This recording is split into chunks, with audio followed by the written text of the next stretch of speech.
Quelle est ma technique préférée pour influencer le subconscient?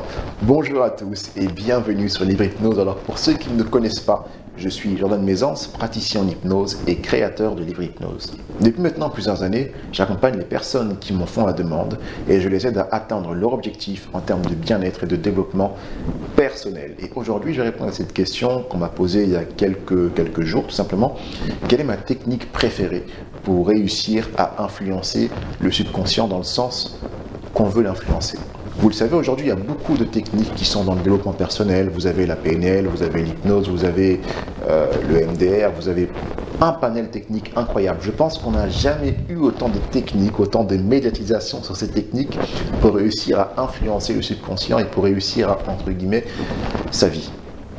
Alors, moi, ma technique préférée, c'est tout à fait subjectif, mais ma technique préférée, c'est l'auto-hypnose et l'autosuggestion. Donc, c'est deux techniques, mais vous verrez qu'elles sont très liées. Pourquoi? Parce qu'en fait, avec l'auto-hypnose, je ressens vraiment les effets que je recherche. D'abord, je me mets dans un état dans lequel je suis calme, apaisé, et j'ai accès à mon subconscient.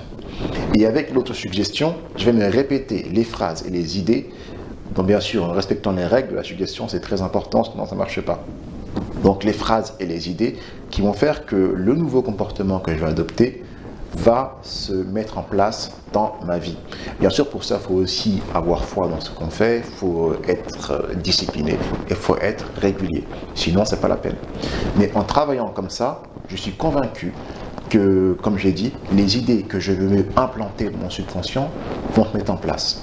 Le fait que je sois en auto-hypnose, que je sois en état de transe, en fait, ça va fluidifier l'information et ainsi j'aurai des résultats plus rapides que si j'étais à mon état de conscience normal. Et l'autosuggestion, c'est vraiment quelque chose qui est très puissant, mais encore une fois, il faut savoir l'utiliser. Pendant longtemps, on s'est moqué de cette technique en disant oui, c'est la méthode Coué, oui, tous les jours, je vais de mieux en mieux sur tous les plans, j'améliore, quelque chose comme ça.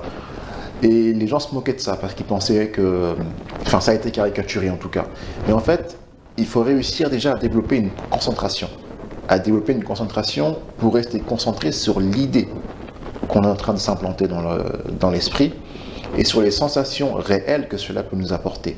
S'il n'y a pas de sensation, s'il n'y a pas d'idée, s'il n'y a pas d'image, ça ne sert à rien. Effectivement, se répéter une phrase comme ça, c'est pas la peine.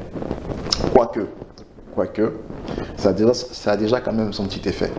Mais en tout cas, voilà, c'est des techniques en plus qui sont faciles à apprendre, qui sont rapides d'exécution, et plus on pratique, plus on devient bon. Voilà pourquoi ce sont mes techniques préférées. Si vous souhaitez apprendre, vous verrez dans la barre de description, normalement, j'ai une formation, enfin des cours en ligne, je préfère dire cours que formation, en ligne d'auto-hypnose et d'autosuggestion, avec plein d'autres techniques qui sont à l'intérieur. Je vous remercie d'avoir regardé cette vidéo. N'hésitez pas à la commenter si vous pensez qu'il y a des choses que je n'ai pas dit ou alors si vous voulez plus d'informations. Et n'hésitez pas à laisser un like si elle vous a plu. Et puis pourquoi pas à la partager si vous pensez qu'elle mérite d'être vue. Je vous remercie et je vous dis à très bientôt sur Livre Hypnose. Ciao.